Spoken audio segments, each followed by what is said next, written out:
Yo, what's up guys, welcome back to the channel. In today's tutorial I'm going to show you how to send an international wire transfer with Bluevine. It's going to be a quick video. We're not going to waste too much time. Just going to give you guys a very quick step-by-step guide on how to get this done. So let's get into it. Step 1, log into your Bluevine dashboard on the website. International wires can't be set up in the app, so you got to go to the website. Then from the menu, just going to select payments and then wire transfer. Now just choose international wire among the options.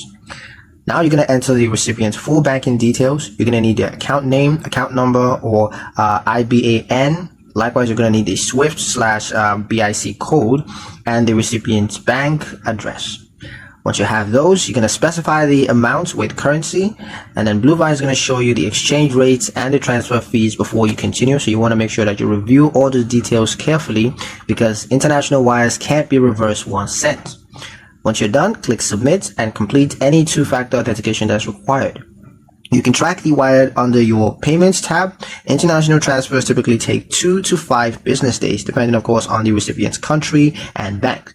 And that's pretty much it for the video, guys. Hope you liked it. Hope you found the information here useful enough. If you did, like, share, and subscribe for more helpful tutorials. Thank you guys for watching, and I'll see you